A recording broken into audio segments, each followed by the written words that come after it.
কোটি ক্যাশ, কোটি কোটি টাকার সোনা।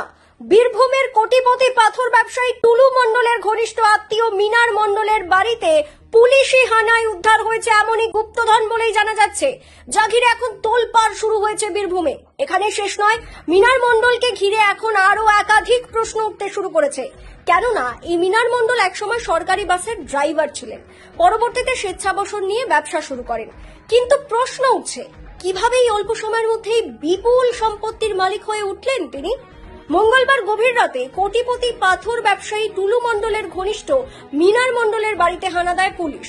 এরপরই তার বাড়ি থেকে 5 কোটি টাকার বেশি ক্যাশ এবং 22 কোটি টাকার সোনা উদ্ধার হয়েছে বলে জানা যাচ্ছে। আপনাদের আরো একবার জানিয়ে রাখি, তার বাড়ি থেকে 5 কোটি টাকার বেশি ক্যাশ এবং 22 কোটি টাকার সোনা উদ্ধার হয়েছে বলে জানা যাচ্ছে।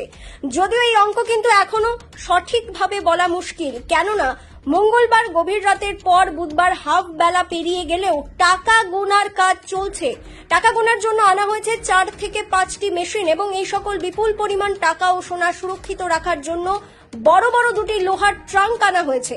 ঘটনার পরিপ্রেক্ষিতে বিজেপির বীরভূম সাংগঠনিক জেলার জেলা সভাপতি উদয় শঙ্কর ব্যানার্জি জানিয়েছেন, এই সকল মানুষেরা অনৈতিকভাবে কত কালো টাকা কামিয়েছেন।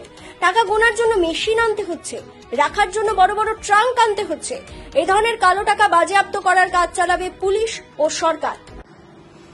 দেখলেন তো, এই সামান্য পাথর ব্যবসায়ী টুলু মণ্ডল বীরভূমের, তার আত্মীয়র বাড়ি থেকে ট্যাঙ্ক ট্যাঙ্ক টাকা বেরোচ্ছে, কোটি কোটি টাকা বেরোচ্ছে, কোটি কোটি সোনা বেরোচ্ছে। কি অবস্থা, দেশের কি দুর্নীতি! এই টিএমসির সময় মানুষ যে কত কত টাকা নিজের ঘরে এরকমভাবে লুকিয়ে রেখেছে, কত দুর্নীতি, কত ভ্রষ্টাচারভাবে টাকা কামিয়েছে, মানে সেটা মানে কল্পনার বাইরে, জাস্ট কান্ট ইমাজিন। মানে এমন অবস্থা হয়েছে। এখন পশ্চিমবঙ্গে বিজেপির রাজত্ব এসছে, কেউ রেহাই পাবে না, সবার কিছু না কিছুভাবে ধরা পড়বেই একদিন।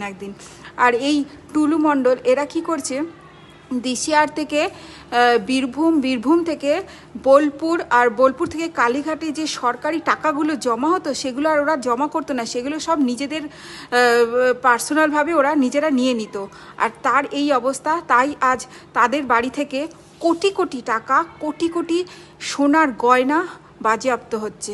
এবার ভেবে দেখুন যে দেশের কিভাবে দুর্নীতি আর ভ্রষ্টাচার হয়েছে এবং হচ্ছে। আজ তো তারা তো ধরা পড়েছে, কিন্তু এরকম টুলু মণ্ডলের মতো আরও মানুষ আছে যারা এখনও কিন্তু আইনের আয়ত্তে আসেনি, তারা এখনও ধরা পড়েনি। তো আমরা চেষ্টা করব যে ওরকম মানুষ এখন ধরা পড়ুক। দেশে তো গরিবের সংখ্যা তো কোনো অংশে কমছে না, বাড়ছে বই কি।